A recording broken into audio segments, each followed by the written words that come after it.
Hi, I'm Coach Corey Wayne, and this is my video coaching newsletter. And the topic of today's newsletter is going to be cold approaches, building rapport, and instant dates. So I got an email from a guy who's been following me for a while. He says he's done like 1,000 cold approaches, and about 5% of them he gets good results with. So if you're gonna do cold approaches, I've talked about this many times over the years. And especially if you're going to go up and approach women that don't even make eye contact and smile, your conversion rate is going to be pretty low.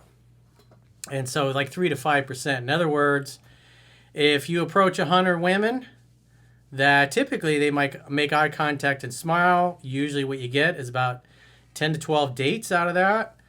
And out of those 10 to 12 dates, if you're following what's in 3% man, about 3 to 5 of them are going to actually end up sleeping with you. And if you're looking for a relationship or a girlfriend, all you need is one good one. So one of the things that this guy does is it looks like he always waits 5 to 7 days to call every one of them. He says most of them either just completely ignore him or ghost him. So he's got a small percentage that actually reply, and he's getting a little frustrated because it's been a couple years since he dated somebody he really liked and really knocked his socks off. And so he's only 30, lives in Las Vegas, and he doesn't sound like he's very happy either. And this is real important. If you're doing approaches or you're talking to women, you'll notice that, like, say you just closed a big deal or you made a big commission on something, or you got a big raise and you're really excited, your energy, your vibe is totally different than your day-to-day vibe tends to be.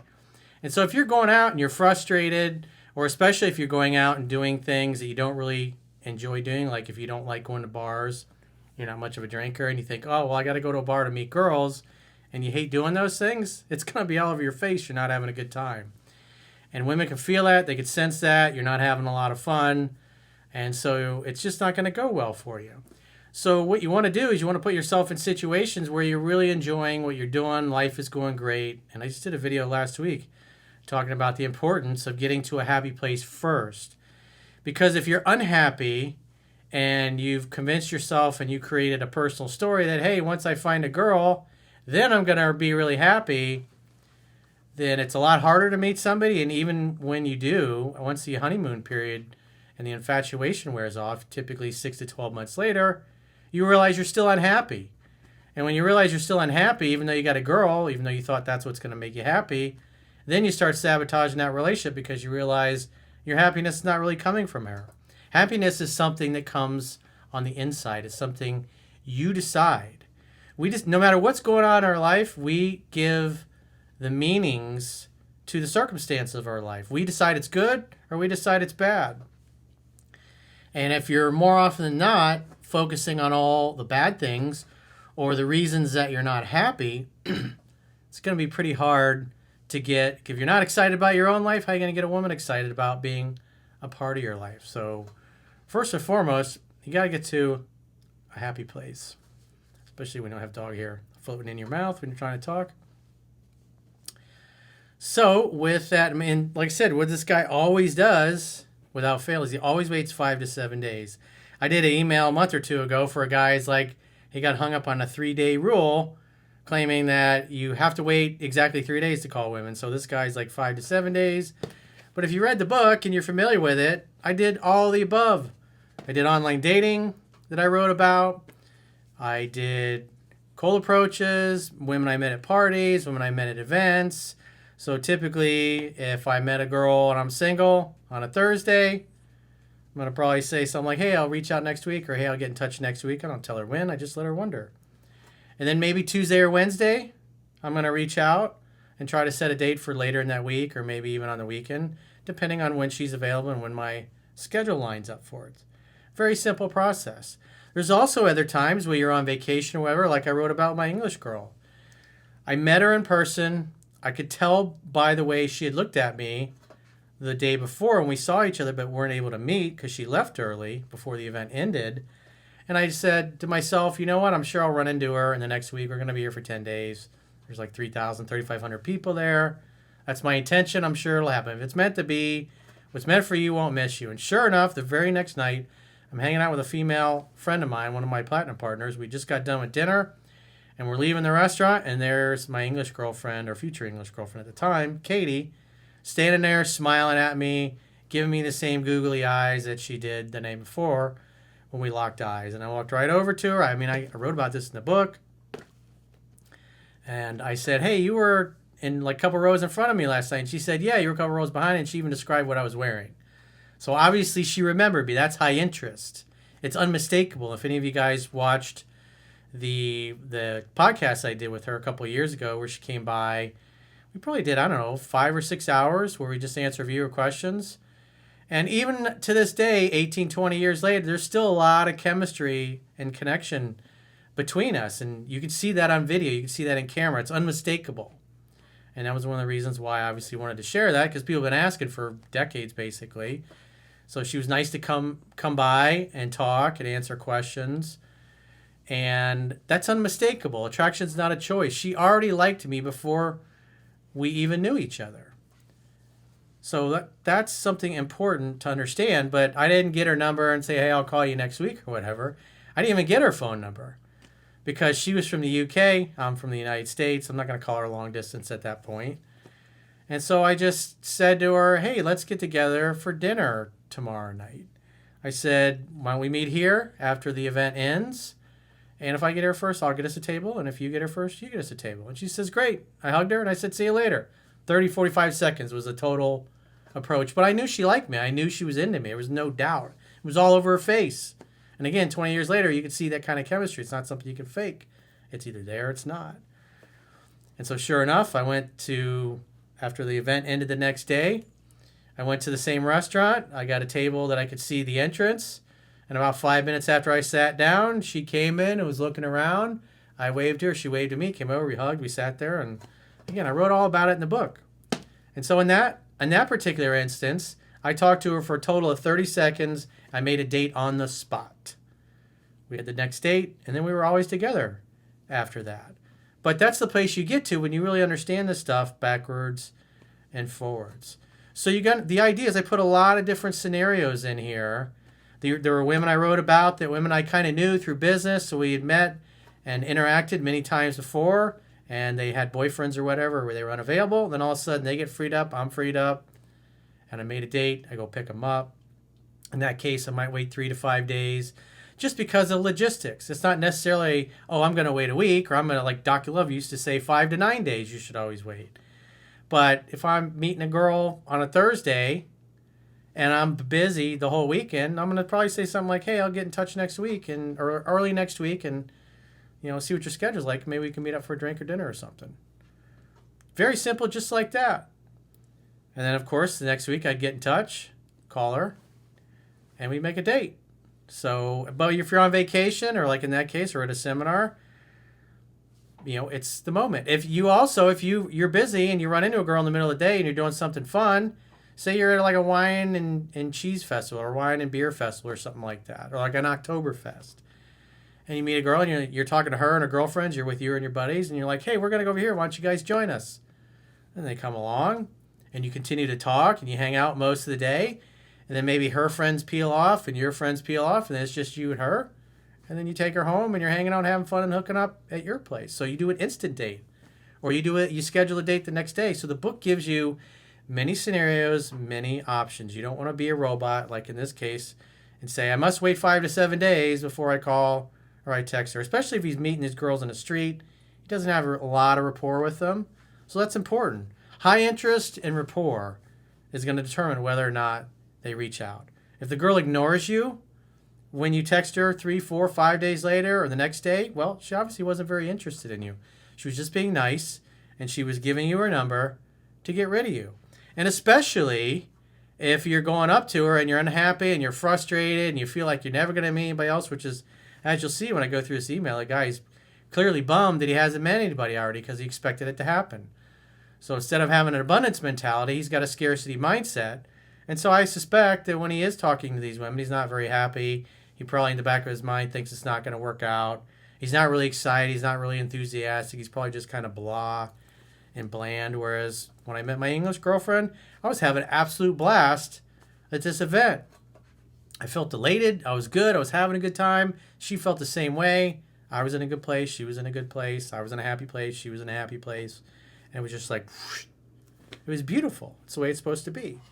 So you got to do the work on yourself to get to that place, because if you got a scowl on your face, or your guy doesn't like to drink and you're just sitting there and you look like you're having a miserable time, a girl's not going to get excited about hanging out with you if you look like you're miserable. So that's very important. So he says, "Hi, Corey. I'm 30 years old and I live in Las Vegas. I found your work in 2018 and I've read your book so many times that I've lost count. Like many others, pain from a breakup brought me to you. I successfully attracted my ex back and eventually broke it off with her because I knew there was someone better out there who matched my goals and values. A few months later, I would meet my next ex-girlfriend that would treat me like a king. Just like what you talk about. She was nice, she was loving, she was absolutely inner feminine around me." And so at that time, he just had a bad breakup. He comes across my work, he starts applying it. He feels good, he feels excited. So he's in a good vibe. He's in a good place when he meets this girl. He says, "Being with her was so easy. We never fought once in the 6 months we dated. It was hard, but I had to break it off with her because it didn't work out because she had bad eating habits. Her mom was overweight, and I sensed if I stayed with her, she would let herself go." That is so true. If the mom is fat, more than likely she's going to eventually become fat. If mom is petite, takes care of herself, she exercises, does yoga, runs, does weight training, whatever, and that's part of her value system, she's probably going to continue to look good and take care of herself. So I've seen that in my life. There's been girlfriends that I dated when I was younger, and I didn't stay with them long term because they had zero interest in eating healthy and taking care of themselves. And especially now at 56, because a lot of them I'm still in contact with over the decades, they've had a lot of health problems, the ones that didn't take care of themselves, where they gained weight. And I could sense that back when we were dating. If they had no interest in physical fitness and taking care of their bodies and looking at all the health problems that their parents had, I was like, well, that's my future if I stay with them. Me trying to twist her arm or to convince her to be like me or to eat better or to take better care of herself, it's like pulling teeth. So it's much easier to meet somebody like Katie, for example, who won the Miss Figure competition. She still looks incredible in her early 40s at this point, even though when I met her, she was like 21, 22 years old. And she's, been a lifelong fitness fanatic. She eats healthy. She's a chiropractor. Taking care of her body is not only what she does for a living, but it's something that's a core value of hers. So somebody like that is going to motivate you and push you to be even better and be even healthier. So it's important from a value perspective that you share the same values. So if you see that if a woman neglects her body, eventually she's going to neglect you anyways. So, when those things happen, you can either put up with it or you can make excuses. He says, that all happened in 2019, and my issue now is that I can't seem to find women with the same high level of attraction towards me. Whenever I get phone numbers after a decent cold approach, most don't return my calls after I wait 5 to 7 days after meeting them. Well, how come you never make any instant dates? How come you never make any dates for the very next day? Why are you always like a robot only waiting 5 to 7 days? Because if you talk to them for 2 or 3 minutes and then you wait a week, they might not even remember you. But if you hung out, you go to your friend's barbecue or birthday party, or they're having a Super Bowl party or the playoffs, or like right now you got the Olympics going on, and you're hanging out and you spend 3 or 4 hours together, you got rapport, you got similar friends, similar goals, similar values. In that case, maybe that's a Friday or a Saturday. Maybe Tuesday, Wednesday, you're going to call her, reach out to try to see when she's available. In that case, you're going to easily get her address and you're going to go pick her up, and she's going to be excited to hear from you. But if some random girl on the street versus somebody you meet in your social network, you're much more likely to have more in common with somebody that shares the same goals and values if you meet them as part of your social network or your work friends or your social life versus somebody you randomly bump into on the street. I've only dated a handful of women since then, but at never reaching the girlfriend phase. This past year, I've only gone on one first date, and 99% of the time, I only meet women through cold approaches. My numbers are what you'd expect. About a 5% success rate where I sleep with them. It's like, the numbers are the numbers, dude. I've done probably close to 1,000 cold approaches, and most in the daytime whenever I see a cute girl, I'm out running errands, or there's even days that I set part of my day just to cold approach women to date, since I don't do online dating because I gave up on that stuff. Well, again, if you're just going to cold approach every single girl that you meet versus girls that smile and make eye contact at least, your conversion rate's going to be lower. So you're going to have to go through more no's to get to a yes. And you can't get frustrated about that. It's just a fact of life. That's why I say all the time, it's better to lose yourself in your hobbies and your interest and meet women as a side effect of that. Because women who already share the same goals and values, or who are engaged in the same social activity, you're just going to simply have better rapport with and better chances of it working out versus just randomly talking to girls in the street. That's life. The ROI, return on investment, for those of you who don't know what that means, just is not there since I'm an average looking guy. Well, cry more. Nobody cares. It'd be nice. I wish I looked like Brad Pitt and I was just as handsome. Life would have been a hell of a lot easier. But that's life, you know. So if you're just an average looking guy versus having a really good looking friend who most girls like, you're going to have to do more approaches. You're going to have to fail more. But at the end of the day, all you need is one good girl. So you need to have a good attitude about it. I do construction, so I'm pretty fit without trying, but I still lift weights at least once a week. I wear nice fitting clothes and I keep my hair cleanly cut and I shave regularly. I live alone in an apartment with bars and restaurants within walking distance. I'll occasionally have dinner by myself when I feel too lazy to cook. I met some pretty interesting people doing that, but just not women I am interested in. Well, it's like most of the time when I'm out and I'm hanging out at places that I eat regularly or not, I don't always meet new people. Usually I know the people that work there just because they see me a lot and we get to know each other. I know about their friends, their family, their kids. Some of them might know their girlfriends. And, you know, they know me, they know my family, my friends. So it's, you know, you can't expect that wherever you go that everybody's going to become your best friend, because quite frankly, most people you're not going to have a lot in common with. He says, am I missing something here? Do I just keep grinding and pushing through this phase where I feel like I'll never meet another sweet, loving woman again like my previous ex was? Yeah, dude, you're 30 years old and you've had good success. And quite frankly, when I met my girlfriend that had a daughter, I was 31 years old. So you're still younger than I was when things really started to take off for me. So the fact you're like 30 years old, you're like, oh, it's over for me. It's like, come on, dude. You're being impatient, and you need to lose yourself in your hobbies and your interests more instead of hoping randomly that some average chick in the street is going to really like you. It can happen. Obviously, it's happened to you in the past, but it really sounds like you're not very happy and you're frustrated and you're upset. So your vibe is going to be completely different than it was the last time you met a girl you really liked. So again, I would try to make some instant dates. Try to make some dates where you can invite a girl to join you for a drink right on the spot. Or try to make a date for the next day. Or make a date on the spot where maybe it's the next day or a couple days after that. So mix it up a little bit. Don't be such a robot thinking you have to always wait 5 to 7 days. Again, that's not what the book teaches. I give you many scenarios of how to make dates, because there's going to be times you're going to meet somebody, you're going to really click. Maybe you're at a buddy's house or a party, and you meet a girl, you really like her, she really likes you, she's down to hook up. And as long as you don't talk her out of it, you're going to be going home with her and hooking up that night. You're going to be taking her number and I'll call you in a week or whatever. You're going to make a date on the spot. Because if a girl's down to hook up with her and you bore her the night that you're hanging out with her, by the time you finally do reach out a few days later, she's probably not going to want to go out with you. So it's important to strike while the iron is hot and not feel like you got to be a robot and always wait 5 to 7 days or 3 days or 9 days, whatever it happens to be. It's like fit it into where your life and your schedule match up, just like I talked about. So you got to be patient with yourself. All you need is one good one. I mean, you're 30 years old. You're like, oh, it's over for me. You know, the reality is that's the way life feels about everything.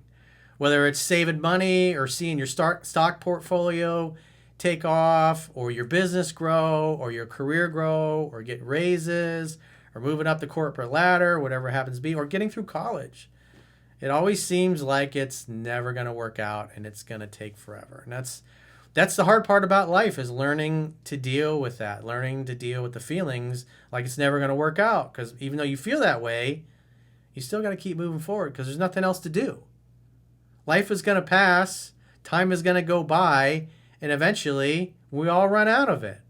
We're all living in bodies that are going to die. So what are you okay going to your grave having not experienced or having not done?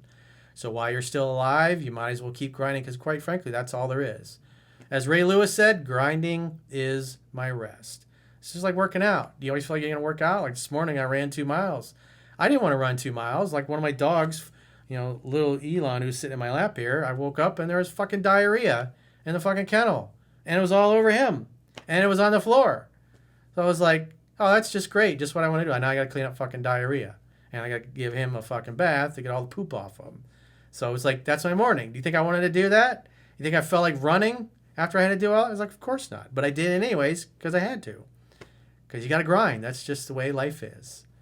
So you just got to find a way to keep moving forward. Because eventually, things do get better. So if you got a question or challenge and you'd like to get my help, go to understandingrelationships.com, click the coaching tab at the top of your screen on any page of my website, and book a coaching session with yours truly. If you haven't already signed up for our exclusive premium members-only content, in the video description of this video, there are links to join on YouTube, or you can join on Spotify, or our website, understandingrelationships.com. Just click the plans tab when you get there. You can do a 7-day free trial to check out all the great content you get for your money. And if you choose an annual plan, you can get a 25% discount at the end of the 7-day free trial. So go to understandingrelationships.com, click the plans tab, sign up for a premium membership trial today. And until next time, we'll talk to you soon.